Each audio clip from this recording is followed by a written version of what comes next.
Perfect.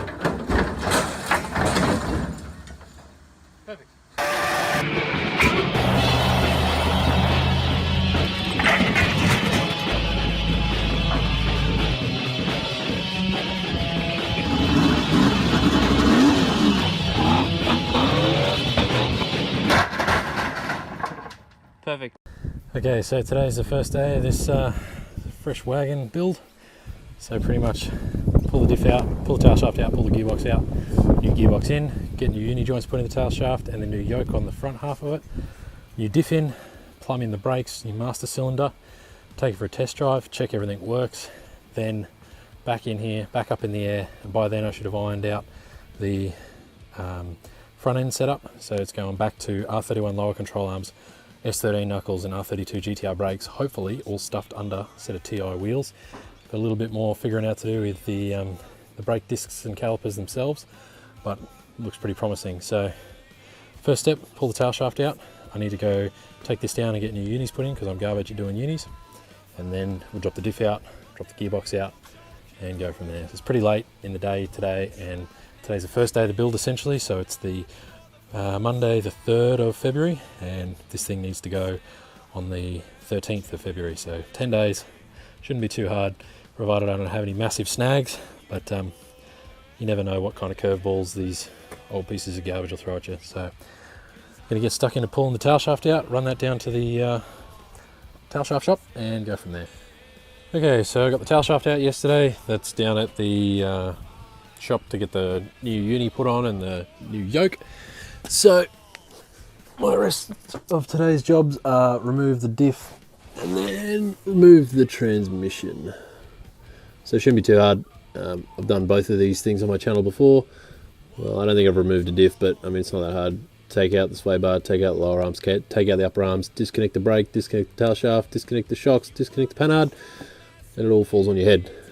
So I'm just going to get stuck into these and pull them out, and then I'll take a look at it once it's out. So forgive me for not filming as much, but I've got way too much to do and not enough time, so I'm not going to film everything that I do.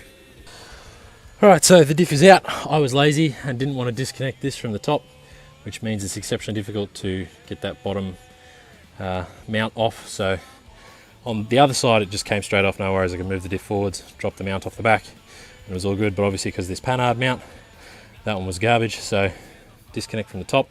Takes longer, but this is a two-person job and the whole thing fell on the ground afterwards, so don't recommend. Anyway, so now the diff's out.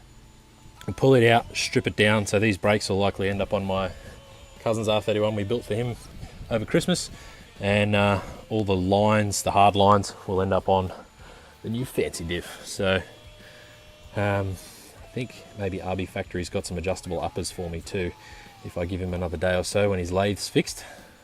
So that'll be nice. But yeah, so we'll rip this out and then it's onto the transmission. Alright, so now it's onto the gearbox. So again, you've seen me do this plenty of times. Take the shifter out, take the tail shaft out, disconnect all your wiring and plumbing, so your clutch line, then drain the gearbox, undo all your bolts, drop it on your head, drag it out, slap the new one in. So go check out all the videos. Maybe I'll do one of those things in this top right hand corner. Go check out the other videos if you want to see that, and I'm just going to pull it out. Alright, so transmission's out. So this is RB Factory's MX7, so thank you so much for letting me borrow it for this long. I know it's been much longer than I said I would have it for, but thanks again, mate. Couldn't have done this build without you. So got the 42mm spacer on here, R31 lower control arm. This is going to work. I had to wind tons of camber into it up here, and then the same at the joint, like the strut to knuckle joint. So pretty much now I've just got to pull the R31 lower control arm out of the car and push in new bushes and a new ball joint because these are garbage. And thank you to RB Factory again for these. Swap in for some S13 ones I don't need. So yeah, pretty much just slowly start putting it back together now. So diff will go in, gearbox will go in.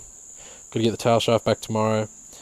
Do these lower control arms, press all that garbage in, get some tie rod ends and stuff.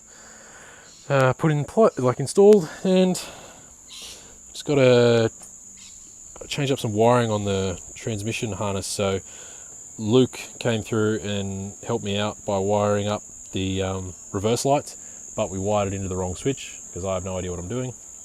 And gave him a bump steer, so I need to get one of these switches out of one of my many gearboxes that is the reverse one, work out which one it is on the MX-7, I think it's this one, and then wire it incorrectly so that the damn thing actually works.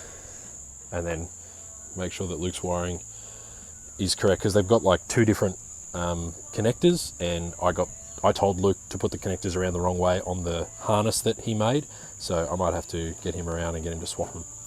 But I'll leave that for probably tomorrow or the next day.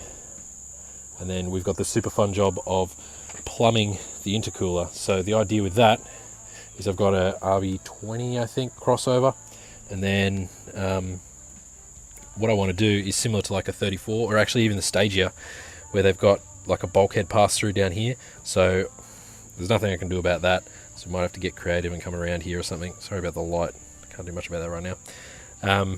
Get these vacuum lines out of the way, so they're charcoal canister lines, get them out of the way, and yeah, have to figure out how to get both of those down through there, and then the other side should be pretty easy. So it'll be a trip to 999 to get some intercooler pipe. Alright, so I've just cleaned a couple of parts. So this is the cross member for the RB25 gearbox into an R31 chassis, works for an MX-7 as well.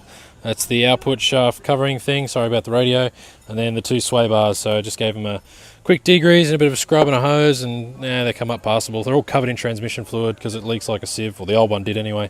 So they'll just go back in the car, give them a quick wipe when they're dry, and that should be that. So unfortunately last night it rained a little harder than it has been lately, and everything got absolutely soaked. So I've been pretty lazy and just been leaving a lot of my tools and parts just sort of tucked under the car, hoping they wouldn't get wet. And it rained so much last night that everything got soaked. So that was my bad. There's plenty of water under there. That is going to be fun to clean up. And I even left a couple of like rattle guns or whatever under here. So it was a genius move on my part. My turbo brakes are rusty now. That's fine. Just have to put a bit of effort in to clean everything up. Anyway, I've messaged a few people for a R33 booster. So hopefully I'll be able to get that today or tomorrow so that I can fix the cocked brake master. So that's no longer an issue. Other than that, probably today I'll just swap out the tyre rod ends. So I've already taken off that one on that side. So I've just got to finish buttoning it up. And the other one is somewhere else over there. I don't know. Anyway, change that out and then hook up the brake lines. And then the front is pretty much done. The brakes just need to be bled then. Spanner check the whole thing, put it on my split pins, put the wheel on, and then these are ready to rip. As for the rear, I am still waiting on a upper trailing arm. So the arms on the 31s, the bottom arm, the top arm, and then obviously the spring and the strut are separate, but the when you, this is probably going to be hard to visualize, but anyway, picture that's the bottom of the car. So when you lower the car, the whole thing travels up like that, and these arms push that way, which tilts the diff into the floor essentially as you lower the 31s. So RB Factory make a adjustable upper arm so that you can shorten the distance of the upper arm like that and essentially bring this mount that way, which tilts the diff back to level.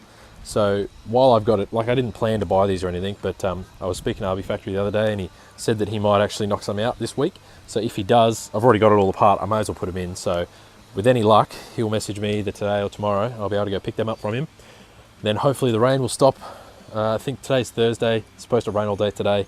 And then tomorrow it's probably going to rain all day as well. So hopefully Saturday or Sunday, I'll be able to slap the diff and the gearbox back in, unless I'm really keen and want to get wet today. Tomorrow's my birthday, so I don't know if I'll bother doing much, but yeah, I also need to tidy up those brake lines down there. I flushed all the other brake lines yesterday, so that should be fine. These are the old upper arms, as you can see. So other than that, I might just put in my new gearbox sprig set.